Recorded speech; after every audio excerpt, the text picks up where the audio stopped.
What's up, everybody? Michael Walsh here. So today I want to give my reaction to the announcement of the next Spyro the Dragon game. Spyro 4, Spyro A Realm Beyond, I believe they're calling it. This is my reaction, and for some context, I am a massive Spyro fan, okay? Spyro is one of my favorite game series of all time, probably is my favorite game series of all time. The original trilogy, and now with it, the Reignited trilogy. If I were to make a list of like my top 50 games, my top 50 gaming series, it's probably number one. Like, I love Spyro the Dragon. I'm also a big platformer fan.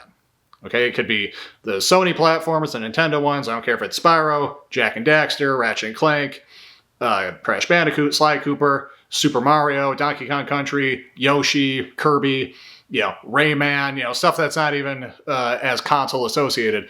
I love platformers. I love 2D platformers. I love 3D platformers. Some of my favorite games of all time, platformers. And again, Spyro, like top of the list for me. And I've been awaiting this, okay? I remember when they announced at E3 the Crash Bandicoot Original Trilogy remake. And when they did that, I was hyped, but I immediately said, like, please remake Spyro. Please remake Spyro. And when they made Crash 4, I said, make Spyro 4, make Spyro 4. And we got it. And we got the remake, the Reignited Trilogy, which I love to death. I've played to death since it came out. And we're getting a fourth game. So I want to give my thoughts based on what we know, what we've seen, and elaborate a bit more on why I love this franchise so much. So, going in reverse order, Spyro, more than any other game, am I nostalgic for. More than any other game does it remind me of my childhood. More than any other game did the experience and aesthetic of it help shape my childhood. Okay? As far as the gameplay, it plays like butter. It played like butter back on the PlayStation. The platforming's amazing, and more than anything, the movement is amazing. I really love games where the movement itself feels good.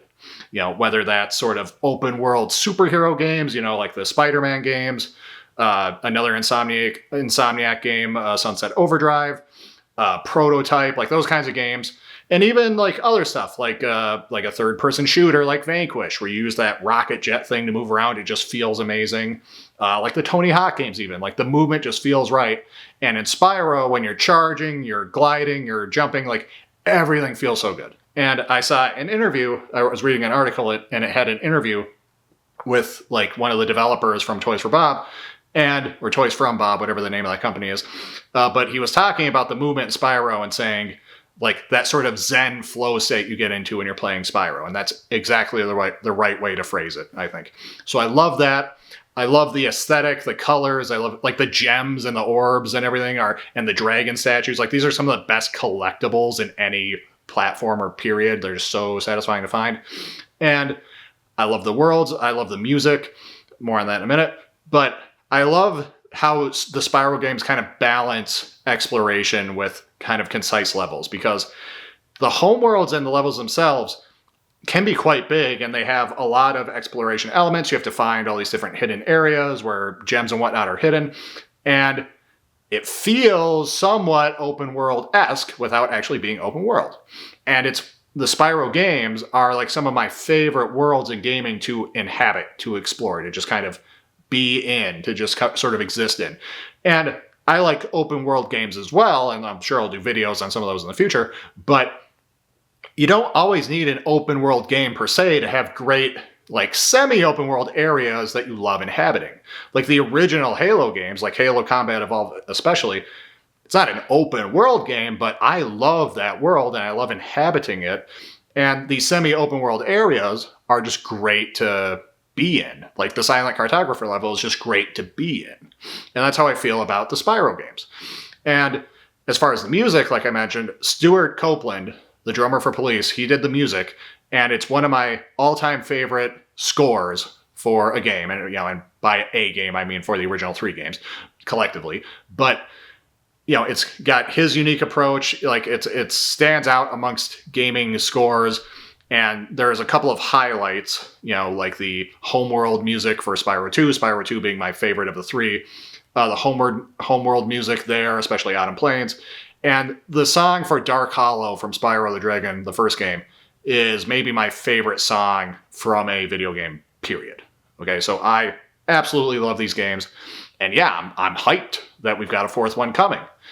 There's some interesting things and there's some questions and there's some reasons to always, I mean, I feel like with modern games or with modern movies and so on, we have so many reasons to be skeptical when cool things get announced.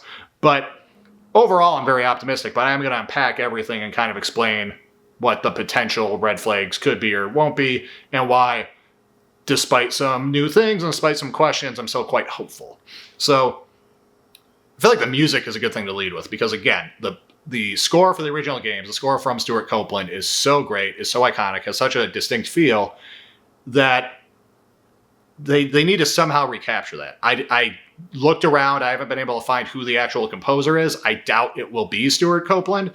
If I had to bet, I would say it's going to be the guy they hired for the Reignited trilogy because he remade Copeland's music. If you play that game, you can switch back and forth at will between Copeland's original score and this sort of revamped version of it. It's not original songs. It's the Copeland music, but kind of done with modern orchestra and done with some different little adjustments.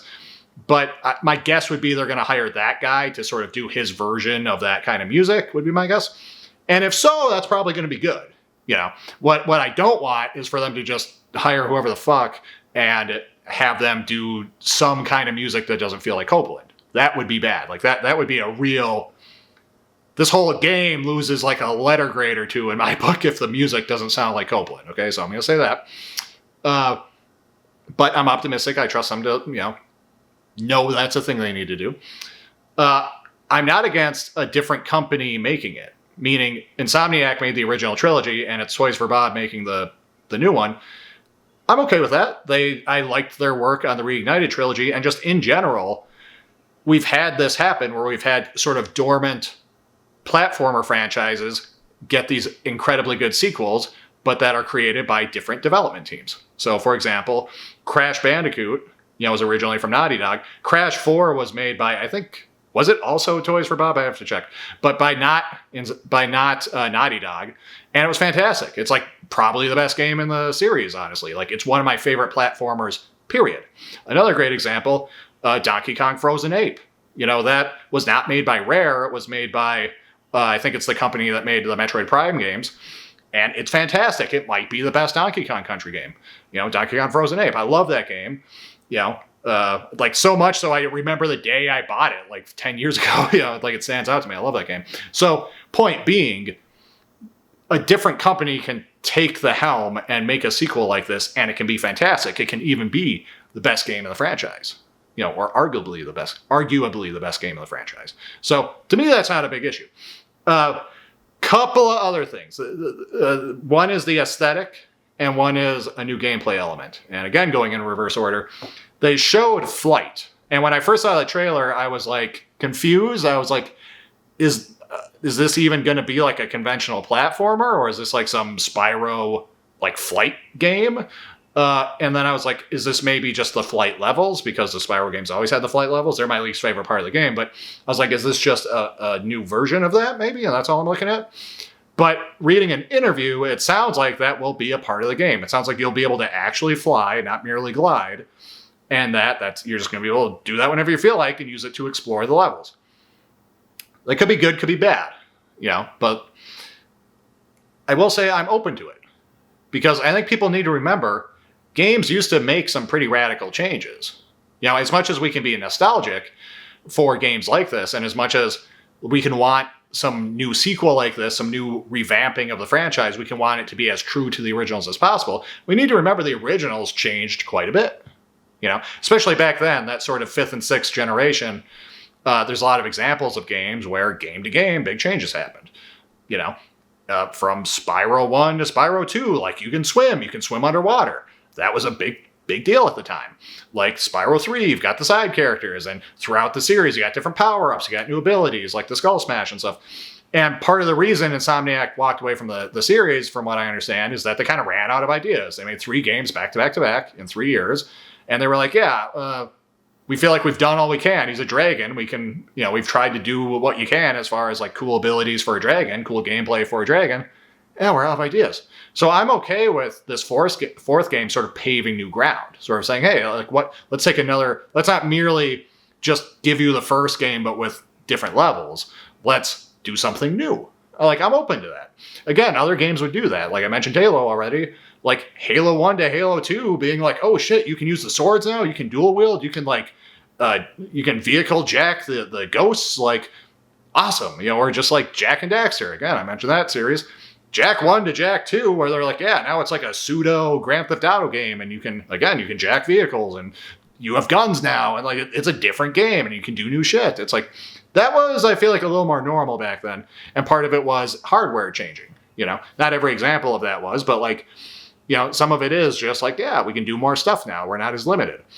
And so in the spirit of that, like, I want to be open to change. I don't want to just be like, just such a fussy, pearl-clutching, nostalgic person that I'm just like, it just needs to be exactly the way I remembered it as a kid. You can't innovate. I don't want to say that. But it does need to still feel like Spyro. I don't want it to feel like Star Fox or something.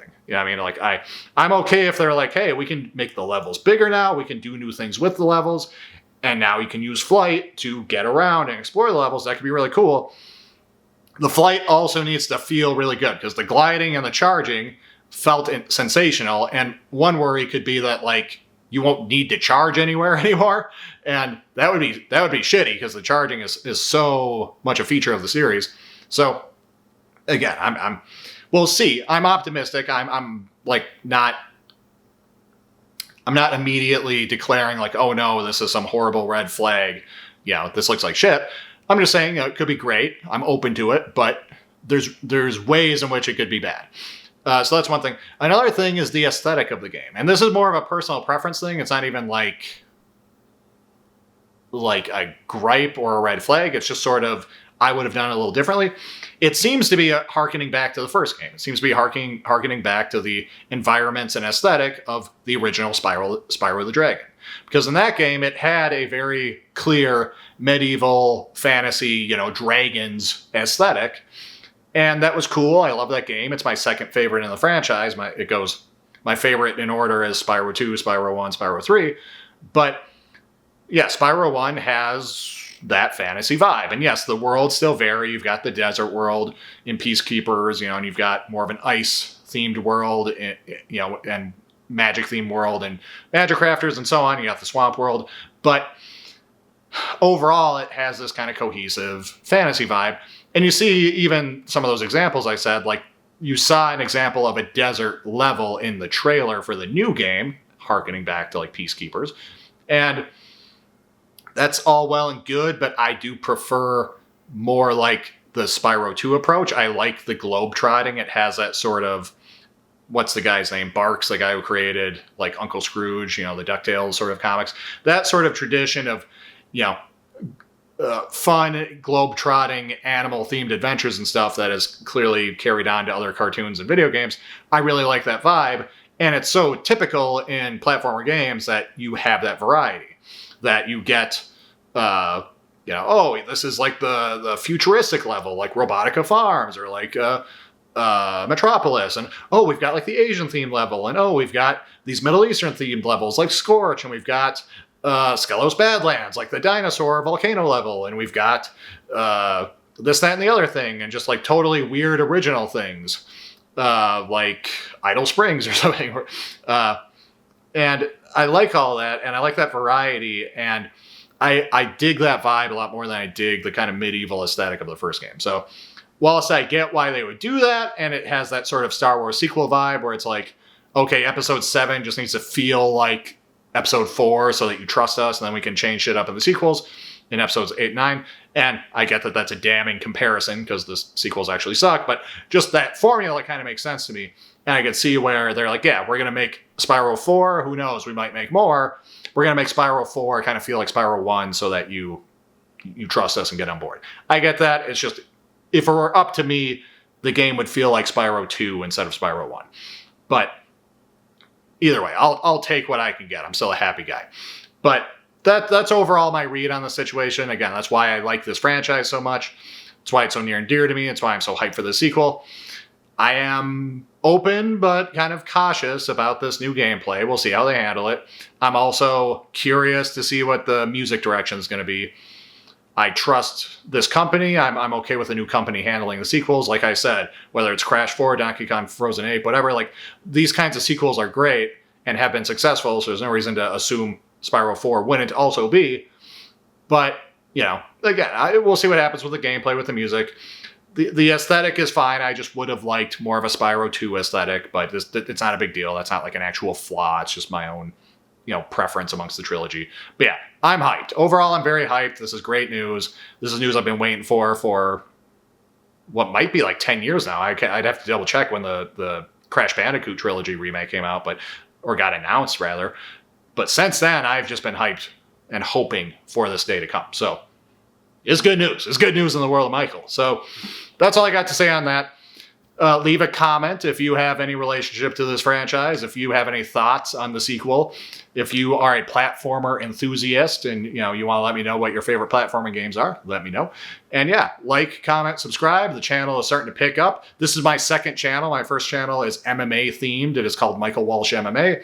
It started picking up and I said, look, I'm a huge nerd. I'm going to stick to covering MMA stuff on my MMA channel, so I'm going to start a second channel where I can discuss nerd stuff. And I'm going to cover everything for you guys. Everything from comics, sci-fi, video games, anime, movies, shows, etc. I'll have you covered. Just look at the videos I posted already. I think we're already getting a nice diversity of topics. And more to come. Going to be a big output. Lots of different stuff to get into. Lots of stuff coming up. Videos planned already. So yeah, if you're interested, if you like this kind of stuff, subscribe, and if you like MMA, go check out my MMA channel. Either way, take care.